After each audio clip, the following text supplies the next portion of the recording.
The city did not erupt. That is the first thing to understand.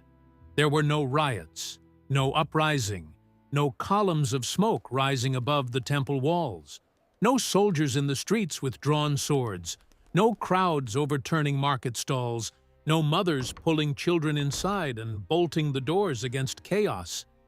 The hours and days following the crucifixion of Jesus of Nazareth did not look like the end of something. From the outside, from the perspective of a Roman soldier rotating his post near the Antonia fortress, or a merchant unloading amphorae near the lower market, or a priest adjusting his robes before the evening offering, Jerusalem looked almost exactly as it always did. That silence is the thing most people never think about. What did the streets actually look like? What did the air smell like? What were the people doing with their hands, their eyes, their voices? Who knew what had happened, and who did not? What kind of fear moves through a city without making a sound? And what kind of silence can hold both grief and terror in the same breath? These are not small questions, because the days between the crucifixion and the resurrection are not empty space. They are dense with human experience, with fear, with calculation, with loss, with waiting. And if you understand what was actually happening inside that city during those hours, you will never read the gospel accounts the same way again. Stay until the end, because understanding this changes how we read the Gospels.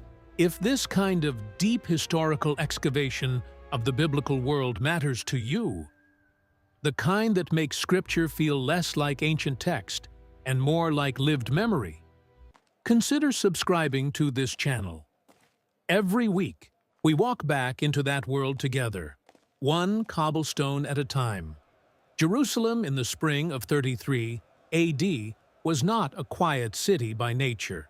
The Passover season transformed it.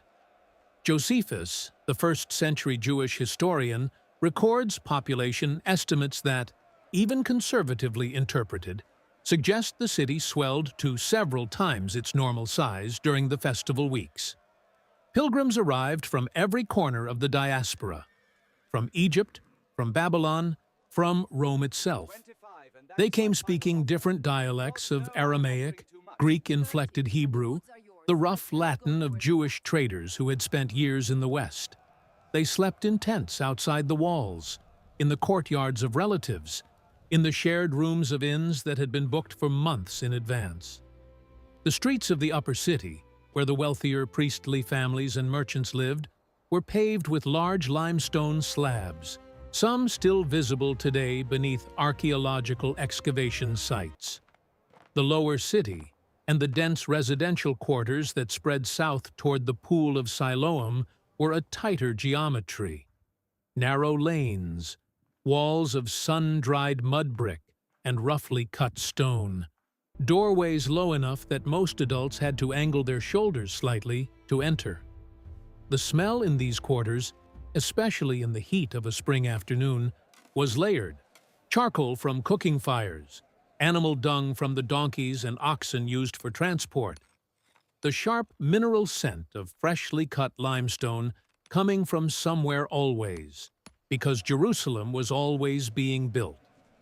And during Passover, you could add to that the smell of tens of thousands of sacrificed lambs. The temple precinct on the morning of Passover Preparation Day, the day the Gospel of John suggests Jesus was crucified, processed a volume of sacrificial animals that required the priests to work in rotating shifts for hours.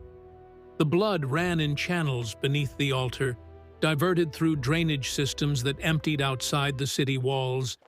This was not metaphor. This was the physical, sensory reality of the world in which Jesus moved, taught, and died. By the time the Sabbath began at sundown on the day of the crucifixion, the city shifted registers completely. The Sabbath silence of a first-century Jewish city was unlike anything in the modern experience. It was not merely the closing of shops, the pause of commerce. It was a near-total cessation of public movement and noise. fires could not be kindled. Food had to have been prepared in advance. Travel was restricted to a Sabbath day's journey, roughly 1,000 meters. The streets, which hours earlier had been dense with pilgrims and merchants and animals and noise, became something close to empty. The sound of wind through the stone alleys became audible. The distant lowing of an animal. The low murmur of a household prayer. Into that silence, the disciples of Jesus entered the first Sabbath after his death. And it was in that silence that fear took its most acute and particular form. Fear in the ancient world was not a private emotion. It was a social condition, and it had consequences that were immediate, material, and often irreversible. To understand what the followers of Jesus were experiencing in the hours after the crucifixion, you have to understand what crucifixion communicated. Not theologically, not yet, but politically and socially. Rome did not crucify people in obscure locations. The crosses were placed along roads, near city gates, at elevated and visible points outside the walls, precisely because the message required an audience. Crucifixion was the empire's loudest public statement, and the statement was not simply, "This person is dead." The statement was, "This person was a threat to order, and this is what happens to threats to order. And if you were associated with this person, consider carefully what that association means for you." The disciples had watched it happen, some of them from a distance. The Gospels are careful about that detail, and the carefulness is itself historically meaningful. To stand too close to a crucifixion was to invite the attention of the soldiers, the attention of the crowd, the attention of anyone passing who might later be asked, who were the people weeping near that cross? John's Gospel places the beloved disciple and several women, including Mary, the mother of Jesus, close enough to hear Jesus speak. That detail in the context of Roman crucifixion protocol speaks to a kind of courage that the modern reader tends to pass over too quickly. But most of the disciples were not there, or were not close. And by nightfall, they had gathered. The Gospel of John tells us explicitly, "behind locked doors." That phrase deserves to be held in place for a moment. Locked doors. In a city still full of Passover pilgrims. In a city where their movement over the previous days had been public. The entry into Jerusalem, the clearing of the temple courts, the visible teaching in the temple precinct itself, the Last Supper in a borrowed upper room whose location at least some people knew. They were not anonymous. They were not invisible. They were a group of Galilean men whose leader had just been executed as a criminal by Roman authority, with the apparent cooperation of the Jerusalem priestly establishment. The locked doors were not dramatic.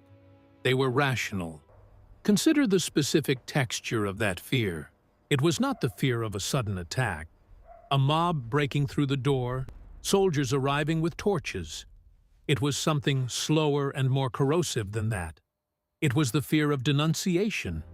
In a city crowded with people, where social networks of obligation, loyalty, and gossip were the infrastructure of daily life, the danger was not violence in the night.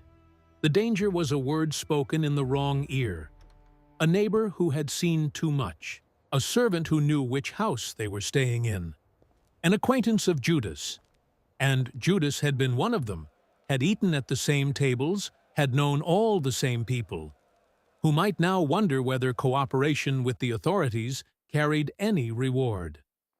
Jerusalem's social geography made anonymity nearly impossible. The city was organized, as most ancient Near Eastern cities were, around nested systems of community and obligation.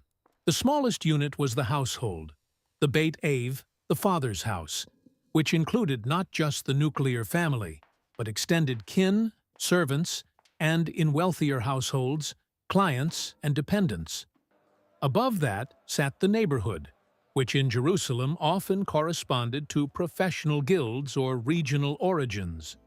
The baker's quarter, the wool merchant's street, the quarter where immigrants from Alexandria had settled generations earlier, and whose descendants still spoke a slightly different Hebrew.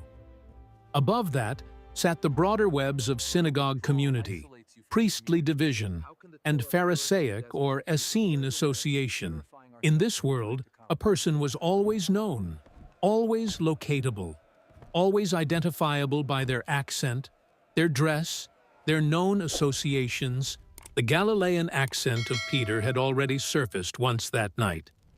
In the courtyard of the high priest's house, a servant girl had identified him by the way he spoke. That detail is not incidental color. It is a precise social observation. In a city where everyone was listening, the followers of Jesus could not simply dissolve into the crowd. Their origins marked them. Their association marked them. And now, their leader's death, the particular manner of it, marked them most of all. Because there was another layer to the fear, one that has no precise modern equivalent. In the honor-shame framework that governed social life throughout the ancient Mediterranean world, crucifixion carried a specific and devastating stigma. The person crucified was not merely killed.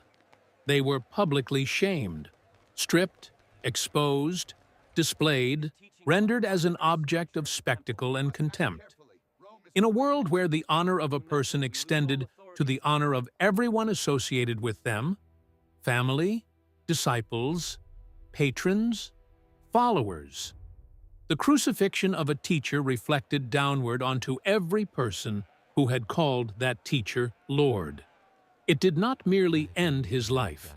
In the eyes of the world that surrounded them, it retroactively discredited everything he had said and done. The disciples did not just fear for their physical safety. They feared the collapse of meaning. They had left their fishing boats. They had left tax tables and family obligations and the ordinary weight of ordinary lives. They had followed a man who spoke with an authority they had never encountered before, who healed the sick in front of their eyes, who had told them that the kingdom of God was not a distant hope, but a present and arriving reality. And now he was dead, not old and honored and buried in a family tomb with mourners and eulogies and the dignity of a concluded life. Dead by crucifixion, dead as a criminal, dead in the most shameful manner the Roman world had invented. The Sabbath silence that settled over Jerusalem that evening held all of this inside it. The locked doors of that upper room were not just a security measure. They were a theological and existential condition.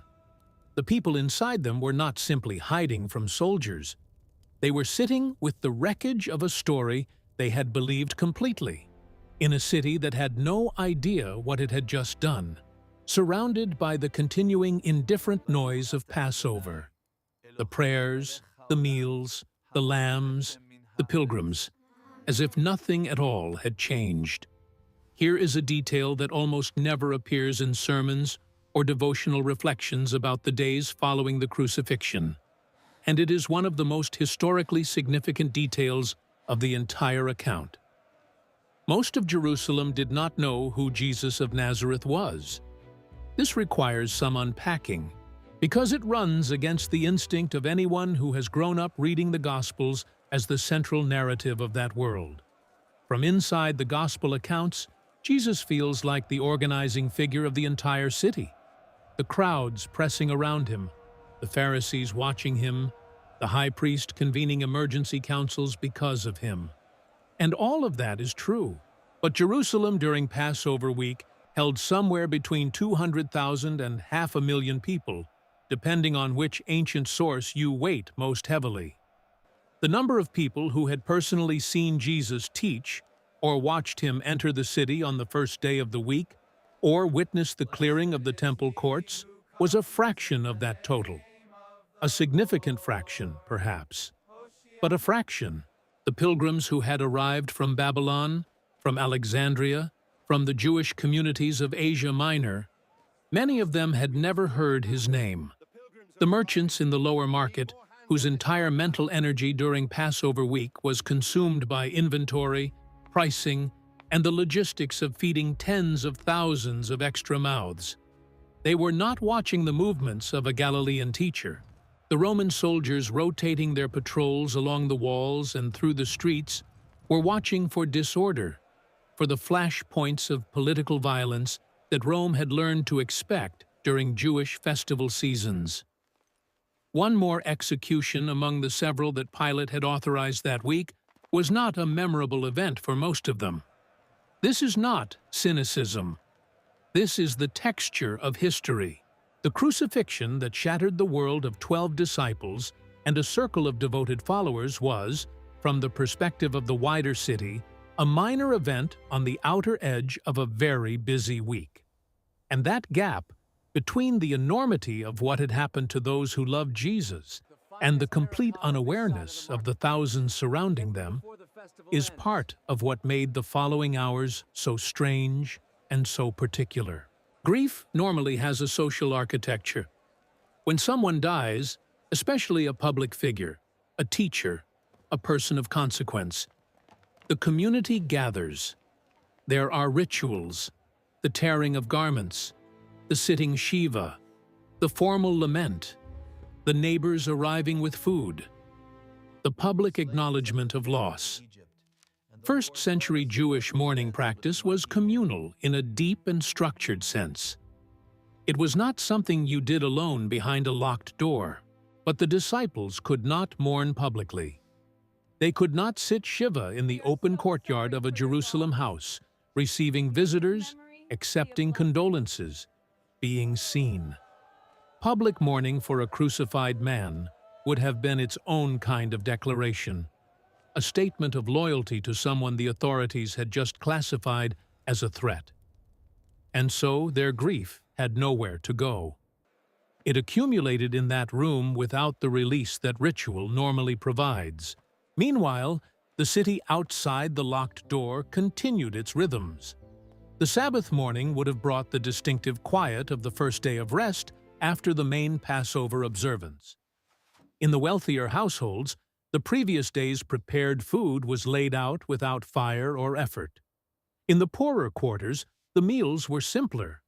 Dried figs, bread baked the day before, perhaps lentils left warm in a sealed clay pot. Families sat together. The Torah portions assigned to that Sabbath were read aloud in households and synagogues throughout the city.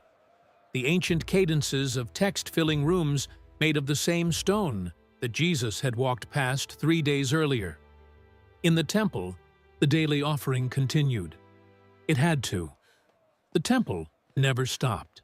The priestly divisions rotated through their responsibilities with the precision of an institution that had been functioning continuously for centuries, interrupted only by catastrophe.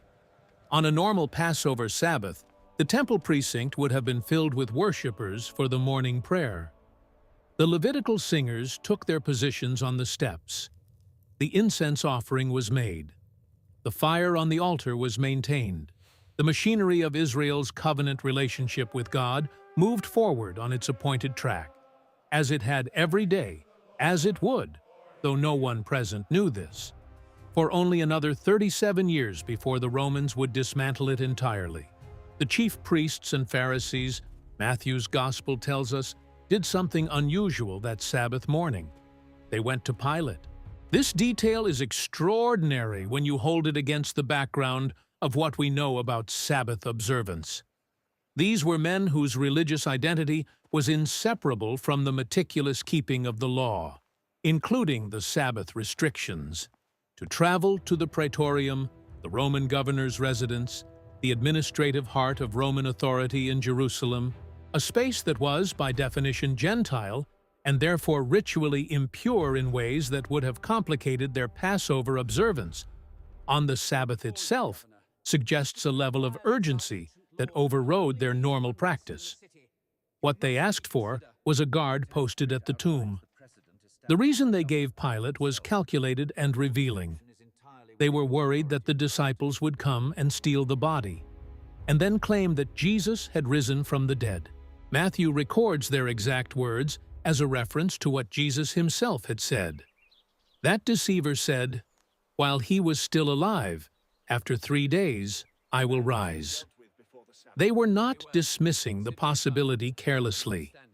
They were taking it seriously enough to break their own Sabbath customs to prevent it. There is a strange logic inside that fear. These were men who had concluded that Jesus was a false prophet, a deceiver, a threat to the stability of the temple institution and the careful balance they maintained with Roman authority. They had moved quickly and ruthlessly to have him arrested and executed. From their perspective, the problem was solved. The movement would dissolve, as movements built around executed leaders almost always dissolved. The disciples would scatter back to Galilee. The pilgrims would go home. The city would return to its normal rhythms. And yet, they were worried enough about what might happen at a sealed tomb to spend their Sabbath morning in Pilate's court. That worry is its own kind of testimony, not a testimony of faith. They would have been horrified by that suggestion, but a testimony to something they had observed in Jesus that they could not entirely account for, something that made them less than fully certain that the sealed stone and the normal laws of death and time would be sufficient. Pilate, for his part, dismissed them with a laconic efficiency that reads almost like contempt. "You have a guard. Go, make it as secure as you can." The phrasing in Matthew's Greek carries a faint edge of a Roman administrator who has already given these people more of his week than he intended to, and who considers the matter settled. He posted the guard. The stone was sealed. The city moved through its Sabbath. The disciples remained behind their locked doors. The priests returned to the temple precincts. The pilgrims said their prayers. The soldiers watched the mouth of a rock-cut tomb in a garden near a place called Golgotha, outside the city walls, where the smell of recent death still lingered in the spring air. And the hours passed, heavy, silent, ordinary. The women moved through the city before full light. This is where the story becomes most precise, most physical, and most historically specific, and where the modern reader, without the right context, tends to move too quickly past details that carry enormous weight. Mary Magdalene, Mary the mother of James, and Salome, Mark's account names them specifically, had purchased spices the evening before, after the Sabbath ended at sundown. That purchase is a small but exact historical signal. The spice trade in first-century Jerusalem was not incidental commerce. Aromatic spices used for burial preparation, myrrh, aloes, prepared ointments, were expensive, traded through networks that connected Jerusalem to Arabia, to Egypt, to the eastern trade routes that carried goods from as far as India. A significant quantity of burial spices represented real expenditure, the kind that required deliberate decision and available resources. These women were not acting impulsively. They had made a plan during the Sabbath hours, the long, silent, locked hours of waiting. And when the Sabbath ended, they acted on it immediately. They were going to complete what had been left incomplete. Jewish burial practice in the first century required that the body be washed, anointed with aromatic preparations, and wrapped in linen. The washing and wrapping appears to have been done before the entombment. Joseph of Arimathea and Nicodemus had brought linen and a large quantity of myrrh and aloes, John's Gospel tells us, and had prepared the body in accordance with Jewish burial custom before placing it in the tomb. But the Sabbath had arrived so rapidly after the crucifixion. The Gospel accounts suggest a period of only a few hours between the death and the beginning of the Sabbath at sundown, that the preparation may have been incomplete, hurried, insufficiently done by the standards of what these women knew a proper burial required.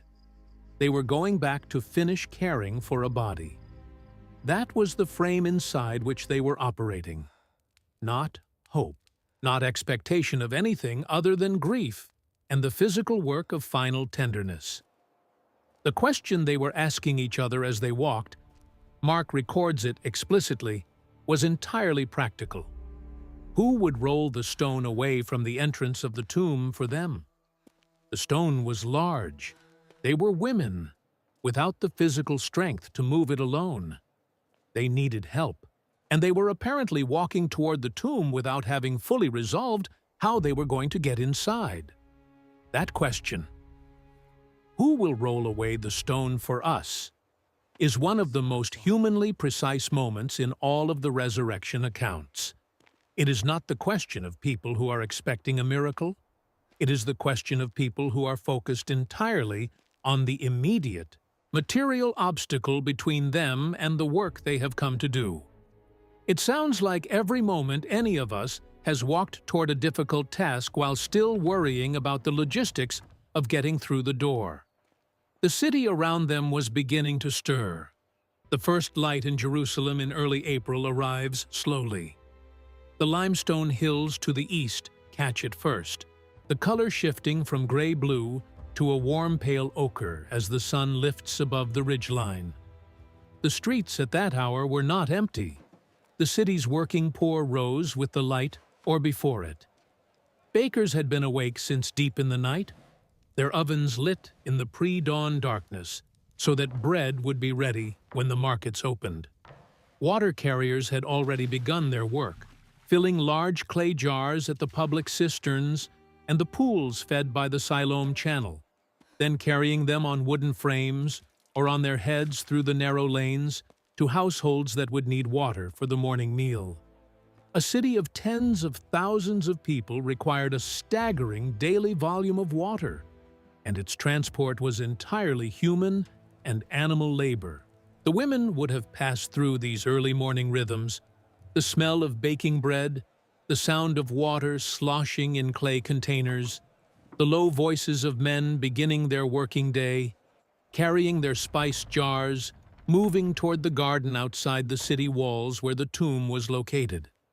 They would have passed through one of the gates in the city wall, perhaps the gate nearest the area of the Crucifixion, and entered the space outside. The garden was quiet. The soldiers at the tomb, if they had remained at their post through the night as ordered, would have been cold and tired.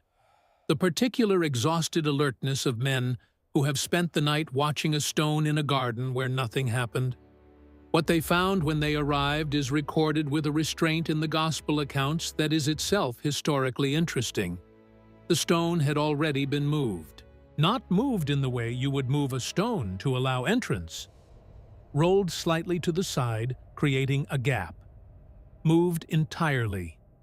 Displaced from its channel in a way that, the accounts suggest, required no human effort at the moment they arrived. The body was gone. The linen wrappings were present. John's account, which appears to draw on eyewitness testimony, describes them lying in a specific arrangement that he clearly found significant enough to record precisely. The cloth that had covered the head was folded separately, set apart from the other wrappings. The soldiers, Matthew tells us, had fled, or some version of fled. They had left their post, gone back into the city, reported to the chief priests what had happened. The chief priests, Matthew records, immediately went into damage control mode. They paid the soldiers a large sum of money and instructed them to say that the disciples had come during the night and stolen the body while they slept. It is worth pausing on the internal logic of that story. Soldiers who slept at their post faced severe punishment under Roman military discipline. To admit to sleeping on duty was to invite consequences potentially as serious as the situation they were being paid to cover up. The fact that the soldiers accepted that story, and that it apparently circulated, suggests that the alternative explanation was, from their perspective, even more difficult to account for. The women entered the tomb, and here the accounts record a moment that no narrative craft could have invented.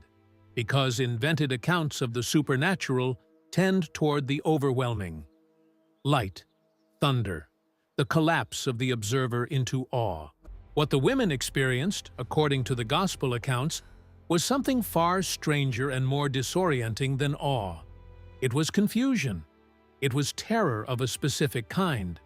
Not the terror of danger, but the terror of encountering something that the mind cannot process inside its existing categories. Mary Magdalene's first response, in John's account, is to conclude that the body had been stolen, the most rational available explanation for an empty tomb. She is weeping. She is asking a man she assumes to be the gardener where they have taken him.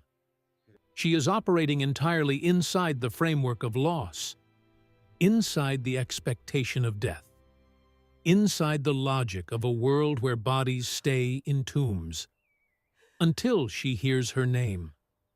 That moment, her name, spoken in a voice she recognizes, is the hinge on which the entire weight of everything that follows turns. Not a theological argument, not a vision of glory, not an angel's announcement, though the accounts include those too. Just a name, her name, spoken by someone who knew her, who had always known her, who was somehow standing in a garden outside Jerusalem on the first morning after the Sabbath, alive. What moved through Jerusalem in the hours that followed was not a riot. It was not a proclamation.